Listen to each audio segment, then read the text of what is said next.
I became a writer out of spite. My oldest sister gave me an assignment to write a short story, and she gave me like a C plus, and I got really mad. So I said, I'm going to write a better story, and she's going to have to give me an A. And then I never stopped. Hi, I'm KJ Aiello, and welcome back to Season 2 of The Book Hook, where each episode we dig into writing and storytelling that challenges the status quo and examines how authors use their work to resist, to question, and to reimagine our world. No surface level chat, just thoughtful conversations for critical readers like you. I like reeling you into the demons, but what I'm actually trying to tell you is that the demons are real in the sense that we feel the rage, that the demons are within us, and that we both have to honor the demon, and we also have to give the demon space to live. Today, I'm chatting with Canadian writer, podcaster, editor, and all-around the coolest kid in school, in my personal opinion, Jen Sookfong Lee, whose latest novel, The Hunger We Pass Down, is a novel about demons, grief, anger, and also some pretty absurd humor.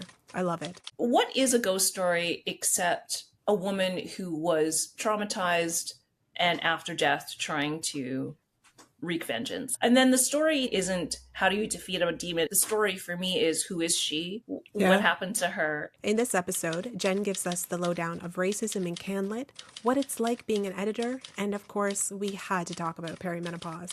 So get your coffee, get comfy, and let's dive into today's conversation. Welcome, Jen Sookfong Lee, to the Book Hook podcast. I'm so glad you're here. Just a quick introduction to Jen here. Her books, she's been writing for a while.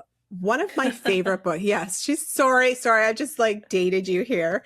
She knows what she's doing. One of my favorite books that she has written is her memoir, Superfan, which was a best book of 2023 by the Globe and Mail and Apple Books. She also wrote The Conjoined, which was nominated for the International Dublin Literary Award. No big deal. And a finalist for the Ethel Wilson Fiction Prize. She is also the author of The Better Mother, The End of East, and The Shadow List. She is also, I feel like this is where we really start to integrate here. She's also a co-host of the literary podcast, Can't Lit. And my favorite part, acquires and edits for ECW Press, which was my publisher. Jen was my editor. I feel like we have come full circle, Jen. Welcome. Thank you. I love those intros because it's like I've never actually won anything. I get like nominated for things on occasion, but I never win anything. So But you still sound great. Yeah, okay. As long as people think that. Yeah. Yeah, like award not winning. You should put that in your bio. Award losing. What is it? Jiren Zhao. I think that's how you pronounce her name.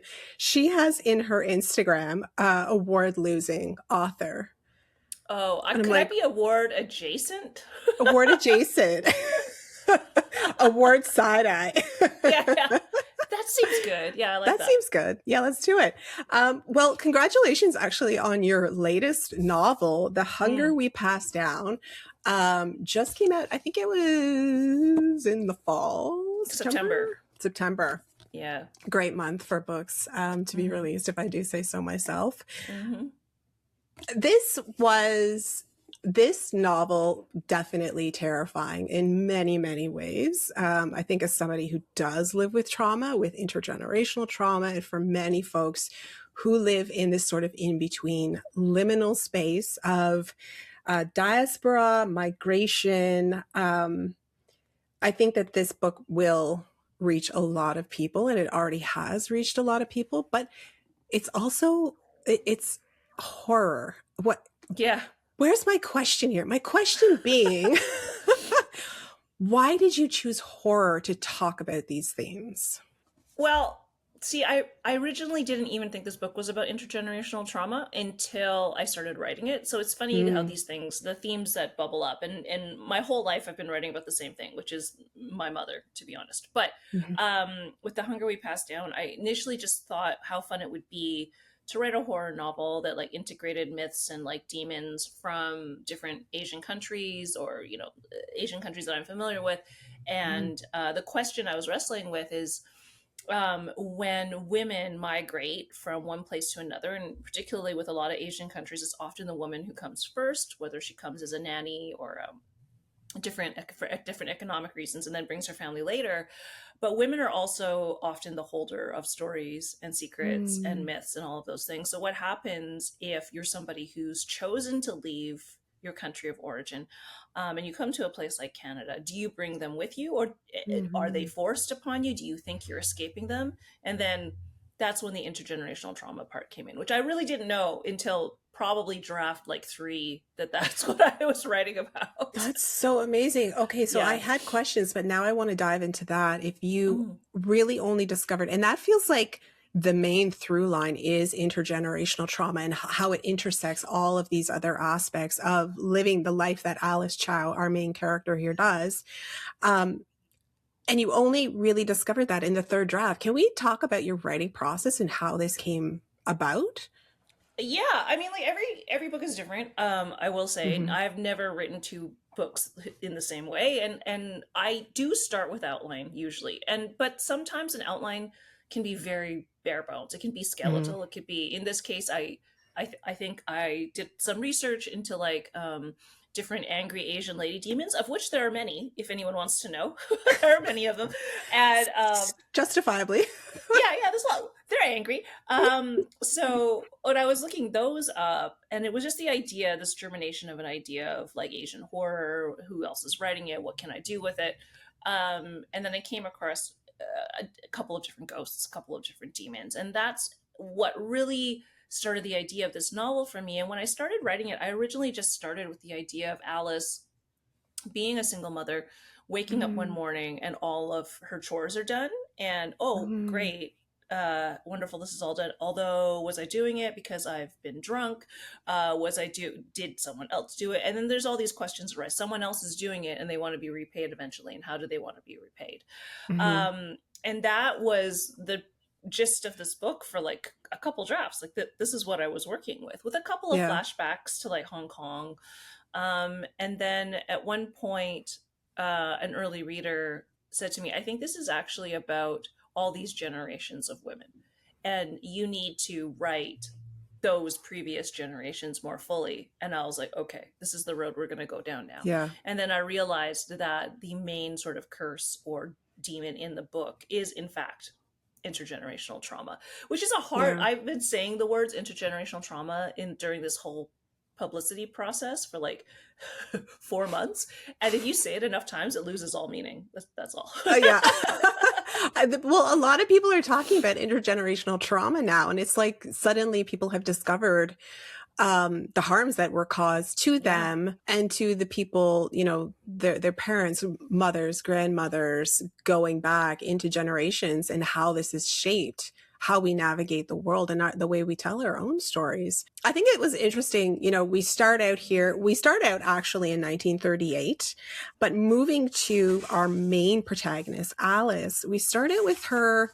You can tell that there's tension here, and Alice is going to lose her shit at some point. Yeah, Okay. Her poor kids hate her. Alice. Poor Alice. Okay. She's a closeted drinker.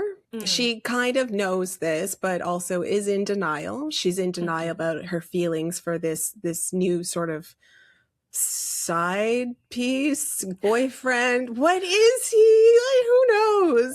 Just he's just a dude. I actually He's feel a sorry for dude. him. I do not make it easy for him either.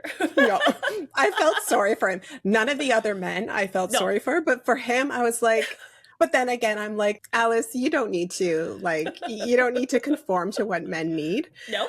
But I also felt like right from the get go, there's this commentary of the expectation for women, particularly Asian women and marginalized women, of perfection, right? Softness, perfect mother, keeper of all things, including secrets and chores and the house and all of these things.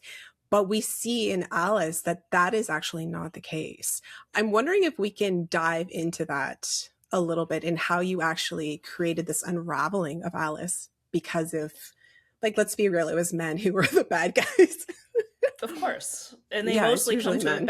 they mostly come to a bad end in this book. So if that's what you're Yeah. looking for in your life, I recommend reading my novel. Go for it. Yeah. I think, I another thing that I've been writing about, I think my whole life, is respectability, particularly for Hmm. Asian women, Hmm. and women of color. And it's I think for my whole life, as somebody, you've read my memoir. Hmm. If I've grown up with like 4 older sisters, with my mom, so there were a lot of Hmm. people to live up to. right? Yeah. And respectability is the way that my mom thought would ensure survival for her daughters. And in fairness to her, it probably was the right way for her. Hmm. And it does work to some extent, right? To stay safe, to be good, to never wear Hmm. slutty clothes, to not drink, to never do drugs, don't date anyone your parents don't approve of. All of those things are the way to ensure survival. And I think for me, as this sort of person that I am, my personality, the when that became constricting, usually for girls 13, 14, 15 years old, I like had a rage explosion, right? Like, and this is something Hmm. that I've been grappling with my whole life. When I got divorced, that was a huge factor in sort of chipping away at the respectability script that my mother had wished I'd followed. And I think when I'm writing Alice, I'm giving her that same conflict, except at 40 years old. Whereas, like, for me, it was something I thought about my whole life. But I think it's so important for women in general to give space to their rage, all those ugly emotions, all of those things that we feel on, like, truly like a daily basis. Like, we're not just one note, type of Yeah. people. Nobody is. And if you don't give space to all that shit, the respectability, it's gonna crack anyway. Like, it never holds up. It's a thin veneer Mhm. of bullshit, It is, honestly. Yeah. yeah, and even I love the dynamic between Luna, Alice's daughter, and she's the fifth in the five generations, and Alice. It starts out very. It is not a good relationship. Luna is a little bit of an asshole to her mom. Let's be Yeah. real. She's a bit of a dick, but you can also feel the justified anger in Luna. And I don't Hmm. even know if Luna is aware of it until near the end. She becomes aware of it. There is something about this novel now that feels really poignant today and female rage. I'm wondering if, like, maybe you wrote this novel 10 years ago. I don't even know when you started writing it, actually. If it would be When as did I well start writing it? but yeah, well, let's just start there. When did you, how long did this take you, Jen? I think I started writing in 22. I think 2022. 2022. Yeah, When did the idea come to you? earlier 21 for sure. It Right. might even no, actually, you know what? I was writing Superfan. I was in edits for Superfan, and then I had dead time in between edits because you're Hmm. waiting for your editor to get back to you. And I thought, what a gas it would be to write a horror novel. And so I might have started it in 2020. I don't know, around Yeah. that time. And that's what seems to me where this, uprising or the re-rising, I guess, of female rage has come from. Women have gotten really pissed off over the last couple of Yeah, years for yeah, many reasons, justifiably so. justifiably so. And women are not holding back now. And I do feel like there is this real feminist element, this rage element to the Hmm. hunger we pass down. And I'm wondering if that's where part of the hunger comes from as well, as this, not the need, it is the need to be rageful, filled with rage, but also accepted in that rage. Like, we are who we are. And that is part of Hmm. the hunger, is not being seen for who we are. Or is that Hmm. something that came into play a little bit for you? I think yes. I mean, I think that all, it's so funny. I don't love Amy Schumer, but she did this one joke where she said, all women want is to just be listened to. That's all. We just want you to, like, listen to us, like, Just 40% of the time. once in a while, it's cool. Just, yeah, yeah, yeah. And I think for me, like, with this book, feminist rage, or Mhm. sort of like feminism, is something that is in all of my writing, whether I intend to have it there or not. It's just part of my personality. And Mhm. like what I say is, with Superfan, I lured you into pop culture and then hit you over the head with, like, intersectional feminism. And I would It say, was perfect. It was yeah, yeah, perfect. I reel you in with the Kardashians, but what am I actually giving you? um Gwyneth Paltrow really pissed me off. mhm. So with this, I like reeling you in with the demons, but what I'm actually trying to tell you is that the demons are real, and that I mean, real in the sense that we feel the rage, that the demons are within us, and that Mhm. we both have to honor the demon, and we also have to give the demon space to live. Otherwise, you might be in a terrible fight with yourself at some point. You never know. Yeah, yeah, and Yeah. let's go back to, I don't know, like, if I'm looking for an answer for this, because I've racked my brains about the beginning to when Alice, she wakes up, and this happens a couple of times, and all of her chores are done. Mm-hmm. And I'm like, okay, this is a good thing, because isn't this something that most women want who are, single mothers? She's running a very busy business. Mm-hmm. Um, two kids, one of whom is very, very adorable and still loves her. The other one, again, Luna, kind of abhors her mother. Um, but as most teenage girls do, Mm-hmm. they need to find their rage. They need to be allowed their rage. Mm-hmm. Where where's my question here? Because I want to know what you were thinking behind that. In that the beginning of the haunting is where her chores are done for her. There's so much there. There's so many meanings to that too. Can you tell me Yeah, yeah, everything, yeah. please? Well, Spill. I do think actually the best horror always starts with a premise that doesn't seem that scary. Like Mm-hmm. you kind of like if you think about if you're watching a horror film, the first like 15 minutes are not actually scary, usually.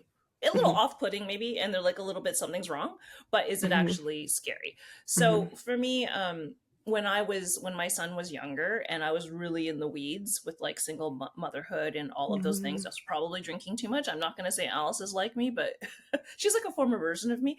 Mm-hmm. And I have a friend who lives in my neighborhood, and our kids are the same age. And every Wednesday afternoon, I'd go over to her house, and she lived in a big, scary, kind of haunted looking house, by the way. And we would sit there and drink our rosé while the kids ran wild. And I remember she said to me, "Wouldn't it be great if we just woke up in the morning and all our stuff was done?" And I'm like, "Yeah, that'd be great." And then I said, "But who's doing all the stuff?" And then she's like, "Whoa." But of course we were drunk, so like it seemed much more interesting than it was. But that was the first glimmers of what this novel was going to be. And I think that in the process of remaking your life after divorce, if Mm-hmm. you've been married and you have a child, and remaking what you think your life is going to be, it's an extremely scary concept. And but the problem is that nobody can rebuild your life except for you. That sucks. Mm-hmm. It's a lot of work, and Mm-hmm. it's exhausting, and you don't know if it's actually going to be better until it's better. You don't know anything. And so I was just thinking, like, as a single mom, you do want your chores done for you, but it's an impossible proposition because you Mm-hmm. can never get any of that for free. The only reward you get is if you rebuild it yourself. So I think that was the whole sort of like premise for me, which is like, did I think this while half drunk? Yes, of course, but like not that articulately, clearly. Yeah. Yeah, there's this, like, if women want something done, we either have to do it ourselves or we have to pay in some way to have it done.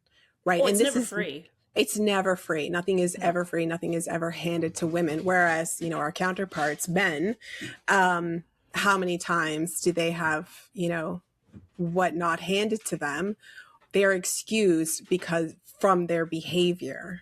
I wonder if we can actually talk about your research for this novel too. And Namku Yeah. Terrace. Mhm. Tell me, when did you discover this supposedly haunted place, and what drew you into it? So when that initial research I did into angry Asian lady demons led me to a few different places. It led me to Mm-hmm. the sort of Filipino myths of the Mm-hmm. aswang, which is the demon that detaches her torso from her legs at night and then flies through the air on wings. And she has a long, skinny tongue, and she inserts it into the navels of pregnant women and sucks out their fetuses, Mm. eats them.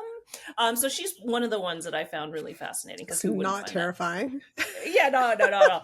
And by the way, the most terrifying part of that story to me is that most often, so the Aswang, and the name for the one with the wings is Malalangal. She's like a subgenre of the Aswang. But the scary thing about her is that at night when she detaches, like during the day she looks like a regular person. At night when she detaches from her legs, the legs stay standing upright. And she always does it in a cornfield because the legs just look like corn stalks. So I was like, why is that so scary to me? That's terrifying. That's awful. Never go through a cornfield is what I'm telling you at night, because you never know. Oh, I wouldn't. Stephen King already Yeah. ruined that for me. So like we're good. We're good. I'm Never like, do that. why are the legs in the Oh. cornfield so scary? And then Namku. So that's when I was discovering Namku. So the story Yeah. about Namku Terrace is that it was used to house comfort women, women Hmm. who were sex trafficked during the Second World War, for Japanese soldiers, Hmm. and that's the story. It's that the ghosts are there. That's why people think it's haunted. Now, nobody knows if this is true. This is very clear from everything I've ever read, but it's still there. It's dilapidated. It's decaying. I think the Hmm. Hilton hotel chain bought it, and they are supposed to be turning it into a hotel, but everyone's like, no, it's haunted. Are you crazy? So it's still Hell there. no.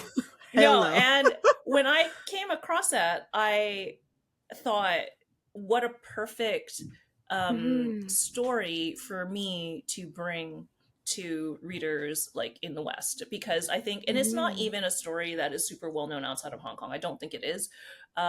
Ghost hunters will sometimes go in there. They make YouTube videos. I don't think anyone's ever actually found, those machines they use that, Yeah. like, yeah, I don't think anyone's found anything in there. We don't know, but it's some of the most fascinating. It was the most fascinating thing, and I thought, how can I not use it? Yeah.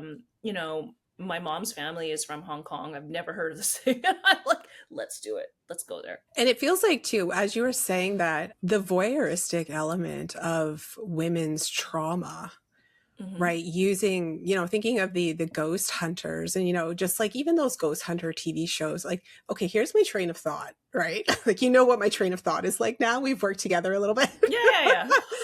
So you've got here the demons, the ghosts are basically their incarnations of women's trauma.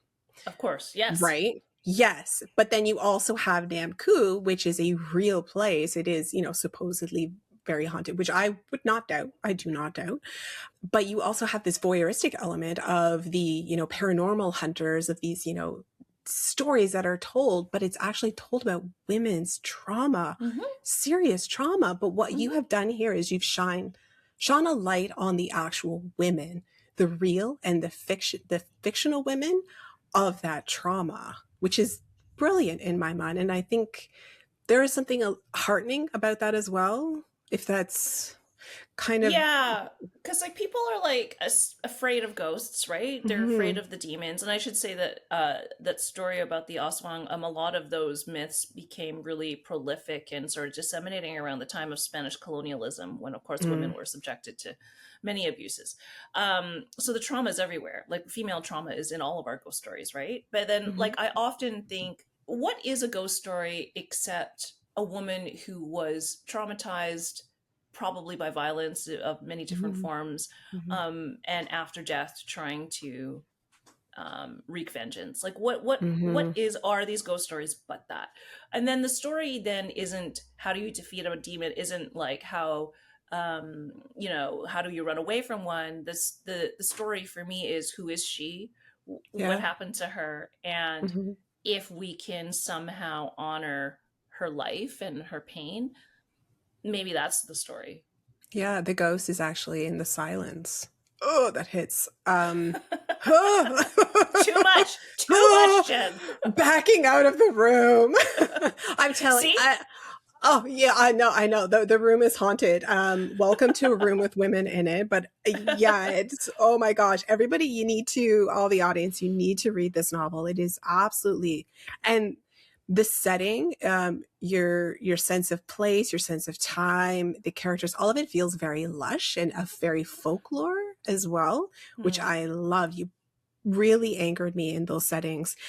There are elements of the hunger we pass down in, you've drawn from your own life. A lot of us do draw from our own lives when we're writing our fiction. But also in your last book, in your memoir, Superfan, feels like you're taking that sort of pop culture element of horror, of Yeah. this ghost haunting horror, and you've turned it around and sent it back to the reader saying, this is what we could really do with it, and how it is connected to Superfan, and your own story with your mom and living in this sort of, invisible space as an Asian Canadian woman in a very white, very Gwyneth Paltrow 1990s. I don't know where the question is there. More so, I want to have a conversation about that, in that how Yeah. one connects to the other in your writing in I think general. that I'm always really interested in genres or themes that people might not think of as being like highbrow literary, as I in Yeah. scare quotes highbrow literary, um, which I think has always been, it's been difficult in some respects. Like I think as an author, I've had a little bit of trouble like breaking into that sort of really highbrow literary space, but Hmm. then I'm not interested in it either. Like I think that the quality of my writing is good. Like I take a lot of care with every sentence, with everything that I'm doing, with structure, all of that. Hmm. But I'm not interested in writing something that feels inaccessible to people. I'm never Hmm. interested in that. I'm always interested in taking the themes, the genres, whatever that people love, and people love horror, of course they do, and making it into something that feels authentic and like fitting for me and for the things Hmm. that I like to write about and the way that I like to write. So I did it with The Conjoined, which is like crime fiction essentially, and it's basically a procedural, which was really fun to write. I love scary things. What am I gonna do? Like you can't. For women, this is what we do. Yeah, Okay, we live a horror in itself. love scary things. Uh, but also like with Superman too, though, right? Because I want to, people love to offer their hot takes on like pop culture, and that's what my whole thing with Superfan was. What is the hot take on this pop culture, but what does the hot take actually mean past the like, Hmm. Twitter thread or whatever it is that you're writing? And it's just really gratifying for me to take a genre that people do not expect me to write. Also, that's part of the Hmm. respectability thing. I always want to write the thing that people don't expect from me. I always want to write the thing that challenges what readers think Asian women can and should write. Hmm. And this is part of the reason I write all the different things that I do. Like, if you expect me, and I wrote this in Superfan too, but if you expect me to write the Joy Luck Club, I'm going to do the exact opposite. Come on Hmm. now, I'm a contrary person. Like this is Hmm. not cool. And Yeah. yeah, like so, and then there are plenty of Asian female authors who are writing highbrow, again in square quotes, literary fiction, and that's fine. A lot of it is wonderful. A lot of these authors I'm fans of, but Hmm. I don't need to do it. I don't need to, I don't need to go into that space anymore. I think maybe when I Yeah. was younger, I thought I had to, but like now I realize that that's not what fills my What you soul want. with evil glee. Evil Glee. Everybody must read The Hunger We Pass Down if you want some evil glee in your life. I do love it. And I know that a little bit about you too. You have this sort of like sharp element to you, which I love. And one of the reasons I think you were such a fabulous editor for my book. Um, just plug myself there because Jen is like one of It's the a most great book. amazing people. Like, it is Monster in the great Mirror because is a of great you. book. Because of you. Well, no, you wrote You were it. like, you were like, I know what this is. You Well, were KJ, see, the fabulous. brilliant thing about KJ is that, and this is the thing, like, I say to people a lot, is that when the book came to me, I could see what you wanted it to be, which is the most important thing. Because if I Yeah. can't see that and the author cannot communicate it to me, I can't edit to like I need Yeah. a destination to edit to. So like it was so clear to me what you wanted the monster in the mirror to be from the very beginning, and it's only me telling you, reminding you what your destination was. That's it. It's And your this is destination, it's why your book.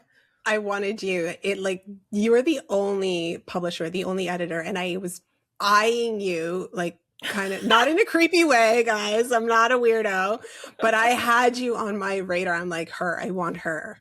And I was scared to have it in anybody else's hands. But Jen, you were just, and I can see this in your own work. And, and as I was writing my book, I was reading Superfan, and that ended up Mm, becoming one of the comps for my book, just mm. because how you wove this, the accessible sort of pop culture. And I wrote about, some pop culture fantasy Yeah. elements, how you were able to integrate it and again, make everything very accessible. and fascinating. Well, you're very good at it too, but I think that that's something that keeps us, gets us out of bed in the morning, right? It's Mm, like there are very complicated ideas about, and in your case with Monster in the Mirror, mental health, right?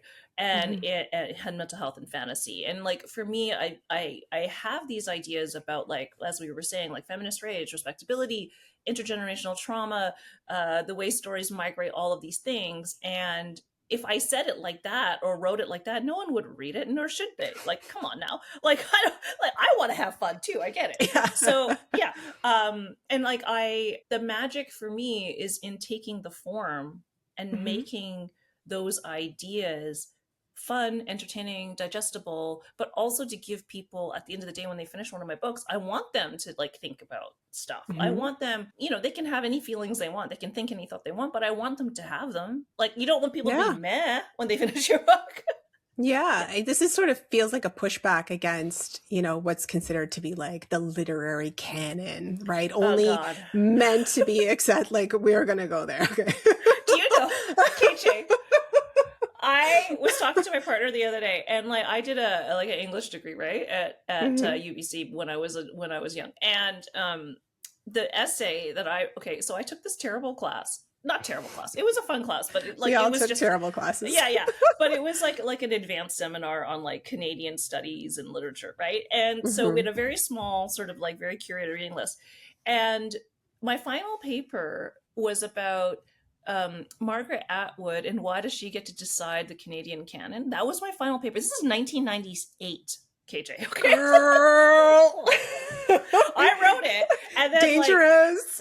so dangerous. But then my professor was like, "It's a genius paper," and I like, got nominated for some Canadian Studies Prize, which I didn't win. I never win. But like, it was hilarious to me that at 22 years old in 1998, I was already like, "Why do we give Margaret Atwood so much power?"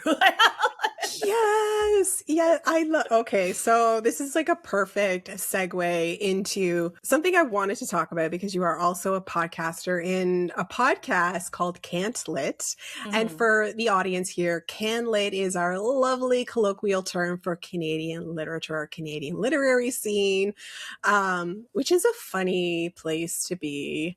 Sure. Um, and yeah, and an essay that you wrote in Open Book, and it was around a very particular contentious time, but you also talked about how that contentious time really was a call to talk about, to expose the racism in Camlet. And you Mm-hmm. wrote that 10 years ago. Mm-hmm. I'm wondering if we can revisit that that position of racism in Canlit, because yeah, racism in Mm-hmm. Canlit exists. Of course. Where are we now, do you think? It's a good question. I think I've been around for 500 years at this point, but Oh, you look good. yeah, thanks. I've got the liver of Dorian Gray in my attic. Nice. I would Okay, so I would say in the last 15 years I've seen, and then the last 10 really, so much change for the better in terms of Mhm. race, Canlit, who are we representing, who's working at publishing companies, who's Mhm. teaching, what are the students writing, what do they feel like they're allowed to write. So I feel there's been so much progress in that respect. Where I think more work needs to be done is making sure that the people at the very top are honoring the lip service that they pay Mhm. to, let's say, indigenous storytelling, to Black Canadian stories, Mhm. to all the things that they say they want to do, but are they? Mhm. And also, does that require then that the people at the very top have to be replaced by somebody else, Mhm. who has a more sort of like organic, sort of like really integrated way of addressing these issues? So this is like, we see a lot of people like in publishing companies where you have people up to, I think, top management, being people who have the lived experience of, say, whatever, marginalization or whatever, up to a certain point. And when you're Mhm. somebody who has that lived experience advocating for others is not something you have to think, it's something you do because it's just Hmm. part of your decision Inherent. making. Right. Yeah, so and that makes it very seamless, and in fact, I think can make it really like exciting and great and cool. And Hmm. also, an editor like me, I tend to attract a certain kind of author because of, you know, just who I am, but also like the way Hmm. that I edit, the way that I write, all of those things. So you do end up having people at the very, very top, like sort of hiding behind the rest of Hmm. us. And they're still not making those big corporate decisions that are honoring some of their, like, say, publishing mandate decisions. I think that we see a lot of this not just in publishing, we see it in the programming of literary festivals, we see it in book prizes, we see it in any kind of institutional organization where somebody is gatekeeping what the readers get to see, right? Right. And I think in particular the festivals have been, not to call it on festival, I mean, I love festivals, I love going to a festival, I love a festival green room, I love a hospitality Oh, suite, who doesn't? yeah. Free Sure. food, good Yeah, yeah, gas. Well, yeah, good. yeah. But Yeah. I think the problem is that the organizations keep catering to a certain kind of reader who is, I'm going to be totally honest, aging out. Like, they're not going to be around forever. And I think the more exciting prospect is, what can we do to program something or to publish something that brings us the people who are younger, who are making who are doing social media stuff about books, who are excited about books, who go to book events and, like, you know, heckle the authors. I love being heckled. Heckle me all day long. Like, this is what I want. And I think that that's the audience that people are forgetting about, and they're so into it. Like, they love books. Like, any Youth are amazing now. amazing. The young readers are absolutely incredible, and they're demanding more diversity, the air quotes here, what diversity is, I Yeah. suppose, but they're demanding more Yeah. of that. So I did like an event in Vancouver for the Vancouver Writers Fest, which is Mhm. programmed by Leslie Hurdig, who I love very much. And like, it was three authors. It was me, Mona Awad, and Sylvia Moreno Garcia. When Mhm. I tell you that that audience was ready to party, they were ready to party. Like, They- Here for it. yeah. And they were like mostly women under 40. Mhm. And a large portion of them were BIPOC women. And I'm like, this is unlike any crowd that I've ever seen at a festival before. The signing line was out of sight. They bought so many books. Like, this is, Nice. yeah. And they were excited. Like, they were like, rowdy, which I love. So this is what I mean. Like, it doesn't have to be hard to do what I'm saying. You Mhm. just have to be able to internalize it and make it part of your daily decision making. Like, it's Mhm. not. But again, there's people at the very top. I don't know. Will they ever leave? Maybe not. I don't know. Maybe they'll age out too, and then these youth we're talking about are going to start stepping into those roles, and ooh, just watch, see what happens. I mean, we'll see. And then, like, I will say, like, where I work at ECW, our owners, Jack David and David Karen, are so good at letting us make those decisions. Are so good at Yeah. it. Like, yeah, just making sure we don't empty the bank accounts entirely, but like, Hmm. yeah, and letting us do what we want. So that's the kind of leadership, when they recognize that the expertise of their people. That's Hmm. what I like to see. And I see a lot more because I'm very much in the social media space, and I think you are as well, in different aspects. I see a lot now in the book talk and bookstagram space. The readers themselves are demanding change, and they're actually Hmm. calling for other readers to, decolonize their bookshelves is like one of the hashtags and the things going around in social media, which, like, let's do it. And what that means, like, for audience here, decolonizing your bookshelf means actually integrating, becoming curious, buying, borrowing from libraries, Yeah. books written by Black, Indigenous, Asian, Latin, you name it, other people of color, including words. What are words? Trying to find words. Disabled, I should know Yeah. because I Yeah. fall under that category.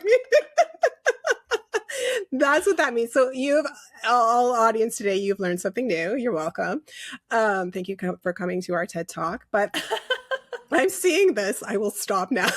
I'm seeing this going around social media, and as a Gen X or a middle-aged woman here, it's very heartening Isn't to it see. exciting?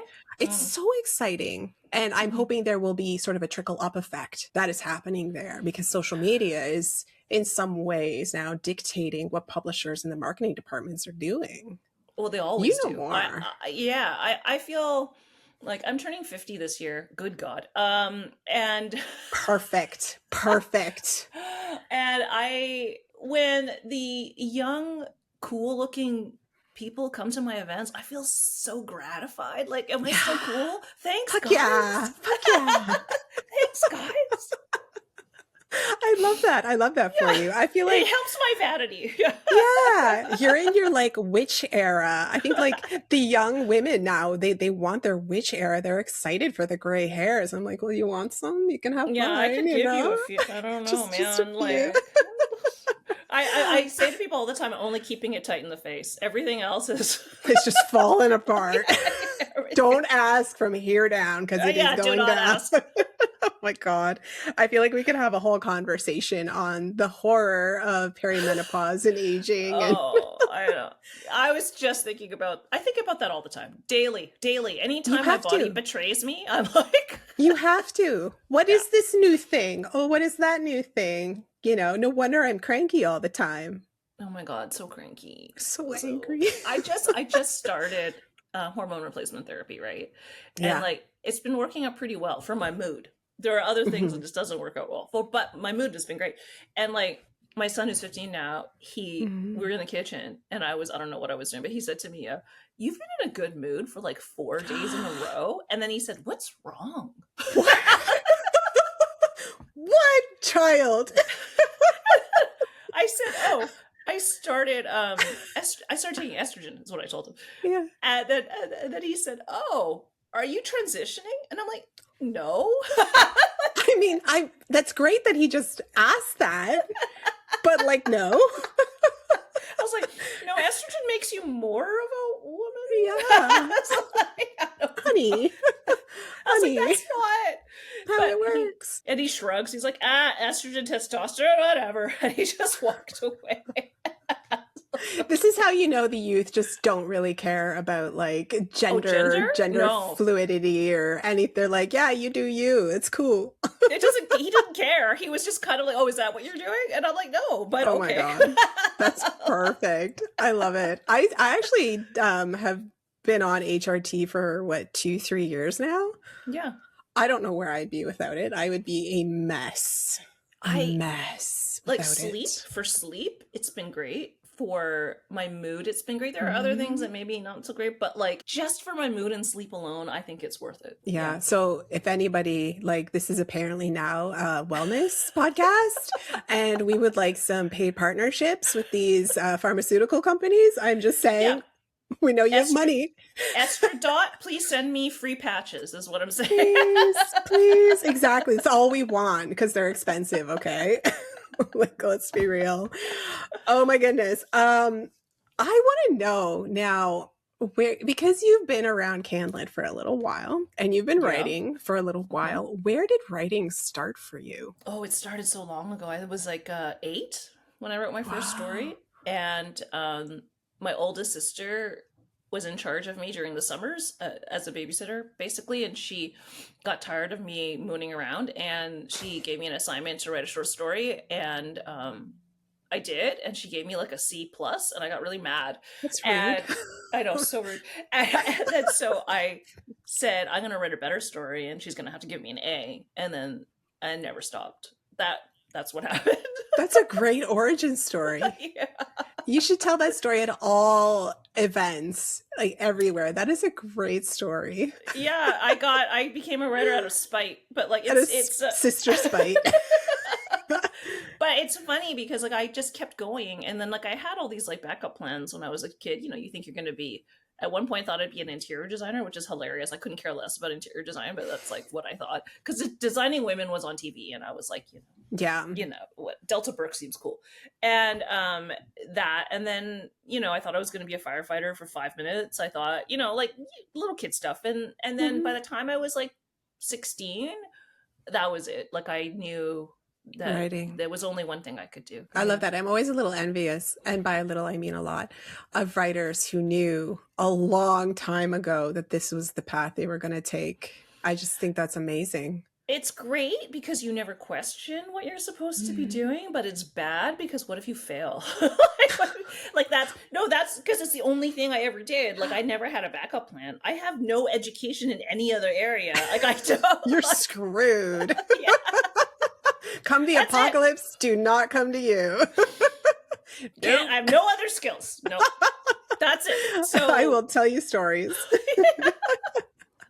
yeah, so like that's that it's like there was no ever safety net for me. Like my family didn't have Yeah. money. There was no like so it was a scary proposition for me to do it. Was so scary. I spent most of my 20s crying about it because it was like, oh well, because I wasn't It getting any is success. terrifying. Yeah, in the Yeah. beginning you don't have Yeah. success. The people who get success right out of the gate I don't even understand. But like it was, as a student, sure, I got student publications. That was fine, Mhm. well and good. And then when I finally left school, I was like, nothing happened for so long. So Mhm. long. And that is how it happens. Doesn't matter Yeah. what age you're at. That No. is, I started in my early 30s. And how old was I when I got my first book published, Jen? You You would, were you I was like 45? 40. Hey, I'm not that old. Okay. Listen, I think I was 42 or 43. I'm Yeah. 47 this year. Yeah. Yeah. So it happens. It's just the same timeline gets shifted depending on when you start. It depends, You right? And know? it's like, so when those empty years where all you're getting is declines, Oh, it's so hard. it's so hard. Yeah. Oh, the rejection. We are expected to be these, sort of like pour your emotions into the story, pour all of yourself and be vulnerable in these damn stories. And then when we go to put our shit out there, we have to put on this armor that we never came with in the first place. Like, No. Oh, but see, this is the thing though. As a writer, you're supposed to be like, okay, yeah, I could go on. But as a writer, you're supposed to be like emotionally vulnerable because that's how mhm. you write. That's how you write emotions so that readers can feel something because readers want to feel something. Yep. And then if you're emotionally vulnerable, how are you supposed to protect yourself from declines if you're Yeah. an emotionally open person? You can't. You cannot do it. That's a callus that like authors I don't think can ever really develop, which is Yeah. okay. It's impossible. We just develop strategies. And it's not even just, the rejections that come in. It's also, I don't know if I'm going to piss out Goodreads. Oh, yeah, no, we don't. Oh, No, we that's don't like, talk about that's like Voldemort. We don't discuss it. Like, it's we don't talk not, about Bruno. I mean, I also think, well, Storygraph is rough too. They're all rough. None of them Mhm. are good. Amazon Yeah. reviews, the worst. Oh, I've not looked. I Oh, don't look. refuse. No, Don't look. like some of the egregious reviews, and so the point being is for, audience here is it doesn't stop. No. So we are superheroes is It what I'm never saying. stops. It never stops. Never It's like it stops. feels really bad when you don't get invited to the Mhm. festival that you're really looking forward to. It feels bad when you don't get shortlisted for like maybe the one prize you thought your book was appropriate for. I mean, all of that hurts. Mhm. And it sucks and it happens to all of us. It's hard. It's never easy. Mhm. And yes, the self-doubt is always there regardless. And Yeah. like, how many books am I in now? 13 books I've published and I'm still like, every time somebody else gets something that I thought I could have got, it's just ugh. When are you gonna accept me, Canlit? Yeah, can't lit. I just listened to a podcast episode with Vivek Shreya and Alicia Elliott, and they were talking about envy and how Alicia Elliott, I love audience, Alicia. if you have not read And Then She Fell and or A Mind Spread Out on the Ground yet, you have not lived your life yet. So stop everything you're doing, go read them. But how she was saying, like, how the envy creeps into us. Oh And God, she's yeah. like, I didn't get any, festival invites or wasn't nominated for any of the literary awards. And she's like, I know I didn't put out anything this year, but still, it feels like that. There is always this envy and this sort of like thing chewing at us. Yeah, I think know? it's and it can get real ugly. Like you can look at somebody who's getting all this stuff, and it might not even be someone you dislike. It probably isn't. And you're gonna look at this person getting all this stuff, and then you start criticizing everything about them. Like, look at that outfit that they wore to this gala. Look at their Come hair. on. Yeah, yuck. Which is like so juvenile, but this is the way, because like you could just Yeah. picking on anything, it could be anything. I bet they ordered the stupid chicken breast. Like, you just Who goes for the salmon? Disgusting. yuck. Oh my God. Well, I'm glad that I feel like I'm in good company now. And, it's nice to actually have have a conversation like this with you that was, outside of editing my book, which was the hardest thing I've ever done. Was it? Oh no. Did I make it No, no, hard no, for no. you? Oh my God. No, no, no. It wasn't you. It wasn't you. Okay. I think like 99.9% of the suggestions that you made, I was like, fuck, she's right. I hate that she's right because I don't want to do this. And it was hard too because like I sent you basically, it's sold on proposal. It did. Right. So I had to write it from almost scratch. So there was that layer, but you were just so kind and generous, and it would not be what it is today without you. Well, and I'm not taking what? over this conversation now. No. But I remember that process, and it was just so much of what I wanted you to do was very deep excavation on a writing level.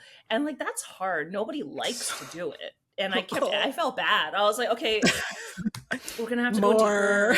Yeah, I'm sorry. This is literally a book about trauma, and I'm making you go deeper and deeper. And that was, and I, sorry, but I'm traumatized now, Jen. Thanks.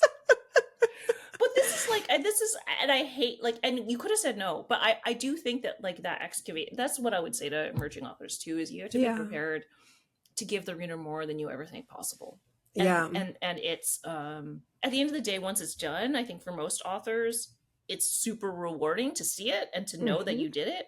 And also it's a really like sort of what's the word? It's a really interesting process whereby if you put your biggest, ugliest feelings in a book, they're in a book now.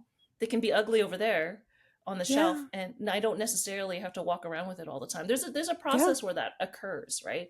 And in the end, I think it's good. I mean, maybe I'm just a positive Polly about that stuff, but I do really think that the writing process and the act of excavating for a book can be really rewarding. Yeah. It was for me. It was sort of the first full circle in the therapy moment. I think like the final culmination was actually narrating the audiobook myself, because it's a book about, right? I think you narrated Superfan as well, correct? Yeah. I am going to let you go at some point here, but this is I have one question after this. I promise. Then you are free to go. Okay. Okay. But what was that like narrating Superfan for you? It was really okay. First of all, you don't realize how many words you use a lot until you read it all out loud, and like nobody would notice it. As a reader, like if you're just reading it print, you would never notice it. Like an editor doesn't notice it because it's just like, and then so there were like two words I used a lot: nascent, which I didn't know how to pronounce, divisive, which I also did not know how to pronounce, and vagina. Top 3 Scrivener word searches is nascent, divisive, and vagina. Fan. I love that. But what if all 3 of those words are the same sentence? But no, anyway, like it's, and so every time I would, so there was like a director, and then there was like the tech person, right? The audio engineer. And every time I'd say vagina, like the engineer would smirk, because of course you do. I would also. It's funny, but like, and a reminder: Superfan is a memoir, so I'm mostly talking about my own vagina, which is the worst part. And I was like, did I do this to myself? You like, did. I did. Congratulations. Oh well, I can't do anything about it now. But it was one of those. It was really great. Actually, it was a really like emotional experience for me to say all those things out loud. I think particularly anything to do with my like mom and dad, that was really like a really emotional moment. And I think, what was that like for you? Must have also been some moments were really emotional. Yeah, it was actually one of the hardest things I've done. I remember because it was over 6 days. I had 4 hours over 6 days. And I think it was like the 4th or the 5th. It was the 4th day. I'm driving home and I'm sobbing. And I actually said to my husband, I'm like, I actually think I need to back out of this. It's too much for me. I don't want to do it anymore. And he's like, why don't you sleep on it? As he does with everything that I'm like, I'm never going to do this. He's like, why don't you sleep on it? Oh my God. But when I finished, I think I slept for a couple days because it was so emotionally taxing. Mm, And it's also a lot of brain work too, because you're not just reading it out loud, you're also in a way performing it too. yes. Which I don't think people quite understand the skill it takes for audiobook narrators, good ones, to do what they do. Oh, especially for fiction, I don't know how they do it.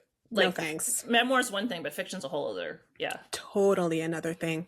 But yeah, I felt like it was a full circle moment. And I feel like actually it was sort of like the finishing, the graduation of my therapy of this certain chapter in my life. And I think like going back to your skill at editing, excavating as deep as I did, I think it made for a better book. It made me feel more proud and own the person I used to be, this person I'm writing about. So anytime somebody criticizes maybe things that I've done in the past, and I'm just like, oh, well, it doesn't matter to me now. Actually, so interesting that you should say that. Because, like, people ask me, like, what is it like, when Superfriend was out, like, to have so much of your life out there? I'm like, eh. Like, It's not a big deal. yeah, I did some stupid shit, but don't we all? Yeah. Oh, well. Yeah. And if they want to judge us for it, it's like, well, let's talk about you, and what you've done. It's so fascinating to write about yourself and then to see people's reactions to it and then to realize that your emotional sort of like reactions to it are about 10 years away from where the readers are at when they're reading and it's like so crazy to me. Like it's like it's just like people ask me all the time, how's your relationship with your mom now? And I'm like, it's fine. Yeah, that was so many years ago. Yeah. Yeah, or they'll ask, like, yeah, how do you parent, or what's parenting like for you, or how's your relationship with your ex-husband? I'm like, it's all done, guys. That was years ago, guys. Catch up. I wrote about it. It's in a book. Leave it alone. I know. Yeah, I Yeah. had at an event, a festival I was at in Moose Jaw. It was so lovely, the Saskatchewan Festival of Words. Mm. Somebody came up to me and said, "How are you doing?" Oh I God. was like, "What are you talking about?" What Like, is there something on my face? Why are you asking me that? like, I'm okay. Like, I'm fine. I wrote that a long time ago. And the person I was writing about was much younger. We're talking 20 plus years ago. Like, I'm okay, Yeah. guys. But yeah, we have to realize that because we put so much work into these books, we put so much of ourselves, literally and figuratively, into these books, that these people are actually experiencing it for the first time and they're feeling it, which is a testament to the writers and the editors that we are, you playing both hats, right? Do people ever say to you they feel like they know you because they read your book? Yeah. Isn't that creepy? It's strange. It's weird. But I know that they want to feel seen. Yes, of course they Um, do. yeah. And I think the weirdest thing for me is when people start telling me all of the details of their life. They do that to And me just, too. yeah, it's great. Good. Okay. I'm going to go decompress over here. I'm okay. Really. Like Just people tell me so much about their mothers, their relationships with their mothers. I'm like, great. okay. Yeah. Okay. Great. I know it is. There are aspects to this job, I think, that a lot of people don't pick up on and they don't realize. And we love it all. We really do. Every I aspect of do. it. I do. Some of it's hard. Speaking of hard, okay, last Mm. question. And then I Yeah. swear I'm letting you go. I could keep you forever. What is next for you? Oh, I'm writing a cozy mystery. Of course you are. Why Naturally, not? after the horror and the hunger we pass down would come a cozy mystery. Are you doing this because you need to? No, I want to. No, I mean, like, obviously you want to, but like, Oh, is it a personally, yeah. bomb? Is it a bomb? Yeah. It's because, well, I mean, Superfan was actually the pop culture stuff in Superfan was super fun to write. The memoir, not so much. Yeah. But the hunger we passed down, I think, was like a natural thing. Like I'd already been in the horror of my own psyche for so long. Let's do like actual horror. Mhm. And now I'm like, let's do something fun that people will have a cup of tea, sit with their cat, Girl, and you're feel good speaking my about language. themselves. You're Yeah, speaking my language. I am in my cozy witchy era. yeah, cozy with like an edge, obviously, because I never Yeah. write anything that's not a little bit sharp. But like, and I'm actually kind of like I'm hoping it'll lean a little social satire as well, because like I've Mhm. always wanted to be funnier and in my writing, so like yeah, that kind of, it's gonna make I everyone love feel it. nice. I Everyone's love gonna feel it. nice. I love this for you. And more importantly, I love this for us. Yeah, no one's gonna be scared to read it, let me put it that way. Excellent. And then she'll give us this plot twist and scare the shit out of us. I mean, I might. Maybe. I mean, You it is a might. mystery. There is a dead body, but like, because there has to be. But There has he's to not be. anyone cares about. Don't worry about it. So it's a guy. Of It's a course it man. is. Of course it's a man. The worst kind of bad, actually. But like, yeah. Okay, so we do not feel bad for this guy. Oh God, Perfect. no, no. Write it. I need it. Thank you so much, Jen Sookfong Lee, one of the best writers, not just in Canlit, but like that I have come across. Your writing is stunning. The Hunger We Pass Down is one of the best, I mean, horror novels, but also one of the best novels dealing with intergenerational trauma, with, folklorish tales. This is a phenomenal novel. Everybody needs to get a copy. You can also borrow from your local Mm-hmm. library. Authors get paid for that, just so you Yeah. know. We And they do have see that. audiobooks too at the library, guys. Audiobooks too, ebooks, Yep. whatever. Put it on your book club list. Book clubs are great. Thank you, Jen, so much for being here. Aw, This has thanks, been KJ. fabulous. Thanks. So fun. This episode of The Book Hook was hosted and produced by KJ Aiello, with video, content, and social media production by Jackie Johnstone. Don't forget to drop a like, a comment, share, and follow. You can also find us on Instagram and TikTok at @handlethebookhook_podcast and sign up for our newsletter on Substack.